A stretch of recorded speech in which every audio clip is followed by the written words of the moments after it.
আসসালামু আলাইকুম। কেমন আছো তোমরা? আলহামদুলিল্লাহ ভালো। দেখো তোমাদের বিজ্ঞান বইয়ের আজকে অধ্যায় 5 পৃষ্ঠা 55 শক্তি, এই অধ্যায় নিয়ে আজকে আলোচনা করব। দেখো আজকে একটা কাজ নিয়ে আলোচনা করবো, সেটা হচ্ছে শক্তির বিভিন্ন রূপ চিহ্নিত করা। আচ্ছা, এই আমি যে কথা বলতেছি, আমি যদি কথা না বলতাম তোমরা কিছু শুনতে পারতা? তাহলে কি সমস্যা হয়? শব্দ না করলে শোনা যায় না, তাই না? আচ্ছা, আলো না থাকলে আমরা দেখতে পাই না, তাই না? আচ্ছা, তারপরে বিদ্যুৎ না থাকলে আমাদের ফ্যান ঘুরে না, টিভি চলে না, চলে না। তাহলে এগুলো চলে কেন?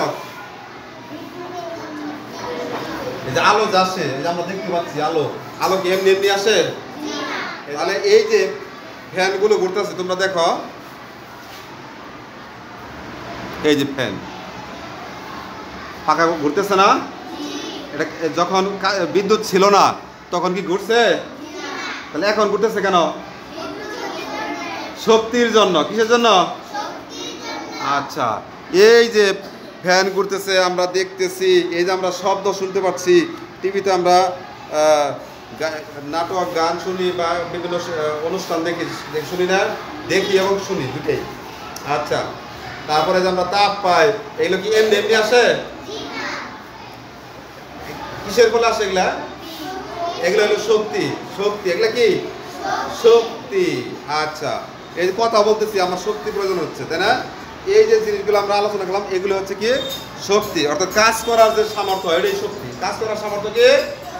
আচ্ছা, এতক্ষণ আমরা শক্তির সম্পর্কে জানলাম। এখন এই শক্তির সকল শক্তি কি একরকম? হ্যাঁ, শক্তির বিভিন্ন রূপ আছে, শক্তির বিভিন্ন। আচ্ছা, এই শক্তি কি আমরা হাত দিয়ে ধরতে পারি?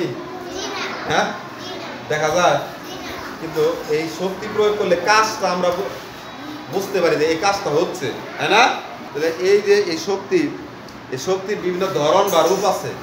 সব শক্তি একরকম নয় শক্তি। তাহলে আমাদের আশেপাশে যে শক্তিগুলো আছে, সেখান থেকে আমরা কয়েকটা ধরন নিয়ে আলোচনা করবো। আমাদের আশেপাশে অনেকগুলো শক্তি আছে না? যে আমার ঘরে এই যে আমরা ঘর আলোকিত হয়েছে, এটা এক প্রকার আলো এক প্রকার কি শক্তি। তাহলে কি আমরা 1 নম্বর কি আলোক শক্তি। 1 নম্বর কি আলোক শক্তি। আচ্ছা, এই শক্তি আমাদের কোনো কাজে লাগে? কি কাজে লাগে? আলো দ্বারা আমরা কি করে দেখতে পাই। এই আলোক শক্তি আমরা কোন উৎস থেকে আমরা আলো পাই বলো? সূর্য থেকে আলো পাই। আর কিছু থেকে? আগুন থেকে, তাই না? আগুন জ্বালালেও আলো পাওয়া যায়, তাই না? হারিকেন ছিল, আগে ছিল না? কুপি ছিল, কুপিবাতি। তারপরে মোমবাতি দিলে আগুন ধরালে ঘর আলোকিত হয়। আচ্ছা, এই যে আমরা ইলেকট্রিক যে বাতিগুলো আছে, এটা আলো প্রকার দিয়ে শক্তি। আলোক শক্তির সবচেয়ে বড় উৎস কি? সবচেয়ে বেশি আলো পাই কোথা থেকে আমরা? সবচেয়ে বড় উৎস হলো সূর্য, আলোক শক্তি। বুঝতে পারছো? আচ্ছা, এরপরে আমরা আরেকটা উৎস নিয়ে আরেকটা রূপ নিয়ে শক্তির আরেকটা রূপ নিয়ে আলোচনা করি। সেটা আর কি আছে আমাদের আশেপাশে বলতো? এই ফ্যান ঘুরতেছে, ফ্যান কি এমনি করে? হ্যাঁ, ফ্যান ঘুরতেছে, দেখো এই যে ঘুরতেছে না? এটা এমনি করে। ফ্যান ঘোরার জন্য এখানে কোন শক্তি প্রয়োজন? আচ্ছা, এই যে এটা রূপ যে আমরা বললাম, এই আলোক শক্তি দিয়ে কি ফ্যান চলবো?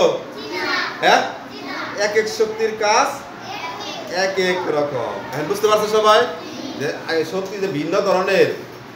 বুঝতে পারছো? তাহলে আমরা এটা একটা শক্তি দেখো, একটা শক্তির রূপ 2 নম্বর বিদ্যুৎ শক্তি। এখন বলো, বিদ্যুৎ শক্তি আমাদের প্রয়োজন কেন বলো? বিদ্যুৎ শক্তি কেন প্রয়োজন? বিদ্যুৎ শক্তি কি করি আমরা? ফ্যান করে, আর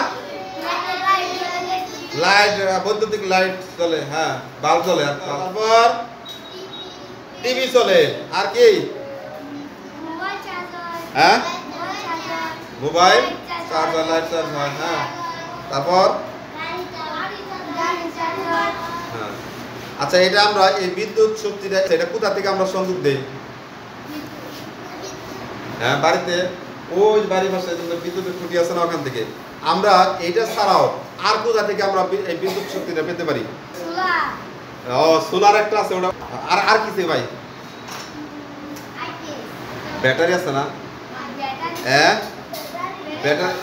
ব্যাটারি দ্বারা কি চলে না? রেডিও চলে না? আর বড় ব্যাটারি দিয়ে টিভি চলে না? আমরা বিদ্যুৎ শক্তির ব্যবহারও জানলাম। আর কি তোমাদের বাড়িতে ফ্রিজ আছে না? ফ্রিজ কি দিয়ে চলে? এই বিদ্যুৎ শক্তি দিয়ে, তাই না? আচ্ছা, এখন দুইটা গেল। এখন আর একটা শক্তির নাম বলো। আচ্ছা, বাড়িতে তোমার মা রান্না করে না? হ্যাঁ, রান্না করে কি দিয়ে? আগুন দিয়ে, চুলায় আগুন দিয়ে, পাতিলে রান্না করে, ভাত রান্না করে। এখন এই ভাত যে রান্না হয়, আগুন ধরালে আগুন থেকে আমরা কি পাই? ওখান থেকে আমরা একবার বলছিলাম আলো পাই, এখন আবার কি বললাম? তাপ। আলো দিয়ে তো আর ভাত হবে না, হবে? ভাত ফুটবে? তাহলে ভাত ফুটতে হলে কোন শক্তি প্রয়োজন এখানে? তাপ শক্তি। কোন শক্তি? তাপ লাগবে না? আবার দেখো এই বইয়ের মধ্যে আছে, দেখো এই দেখো, এটাতে কি বুঝতে পারছো এই ছবিতে? শীতে কাঁপতেছে, তাই না? তাহলে শীতে যে ঠান্ডা, এই ঠান্ডা থেকে বাঁচার জন্য আমাদের কি প্রয়োজন? তাপ প্রয়োজন। কি প্রয়োজন? তাপ প্রয়োজন। আবার দেখো, আমরা এই দুই হাত ঘষো, দেখো এরকম ঘষো তো দেখি, হাত ধরা হয়েছে না? তাপ উৎপন্ন হয়েছে, দেখো তাপ উৎপন্ন হয়েছে, দেখো হয়েছে? আচ্ছা, তাপ উৎপন্ন হয়েছে। আচ্ছা আচ্ছা, সবচেয়ে এই শোনো, তাহলে আমরা বিভিন্নভাবে তাপ পেলাম। এই তাপের সবচেয়ে বড় উৎস কোনটা বলো? সূর্য। তাহলে এটা কি লিখবো? তাপ শক্তি। আচ্ছা, 4 নাম্বার দেখো, আমি এখন শব্দ করবো না, যে মুখ নাড়াইতেছে, দেখো কিছু বুঝতেছ?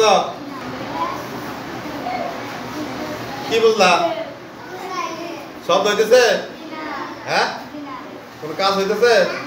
আর এখন আমি এই যে কথা বলতেছি, আগে এরকম করছে, তখন কি শোনা গেছে? এখন কথা বলতেছি, তাহলে এইটা কি শক্তি বলো? এই যে তুমি যে শুনতে পারতেছো কানে, এটা কি শক্তি? এটা কি শক্তি? কি শুনতে পেলা তোমরা? এই একটা শব্দ শক্তি। এটা কি শক্তি? আচ্ছা, এখন মানে টিভি স্টার্ট করলে, অন করলে, এখন তুমি সাউন্ড একবারে জিরোতে রাখলে তখন কি শোনা যাবো? তাহলে কি লাগবে ওখানে? শব্দ প্রয়োজন না? শব্দ ছাড়া আমাদের চলে? শব্দ ছাড়া আমরা চলতে পারবো? শব্দ এক প্রকার কি শক্তি, এটা কাজ করা বোঝাইতেছে। তাহলে দেখো শব্দ শক্তি। তাহলে শব্দ শক্তি, তাহলে শব্দ আমরা কিভাবে পাই? কোন বস্তুকে আঘাত করলে। আবার কথা বলতেছি, এটা তার আঘাত না, যখন এই যে এটা দিয়ে আমি এটার আঘাত করি, শব্দ হয় না? যখন ঢোল বাইরায়, দেখো এই যে ঢোলের ছবি দেওয়া আছে, দেখো ঢোল বাইরালে কি হয়? শব্দ হয় না? আচ্ছা, তাহলে এইটাও এক প্রকার শক্তি। তাহলে আমরা শক্তি বিভিন্ন প্রকার শক্তির রূপ দেখতে পেলাম। সকল শক্তি একরকম নয়। শক্তি এখন বুঝতে পারছো? শক্তি ভিন্ন ভিন্ন রকম, বুঝতে পারছো? এখন এক এক শক্তির কাজ এক এক রকম, বুঝতে পারছো? সবগুলি শক্তি কি আমাদের কি প্রয়োজন না? প্রয়োজন। সবাই বুঝতে পারছো? হ্যাঁ, আচ্ছা, ধন্যবাদ সবাইকে।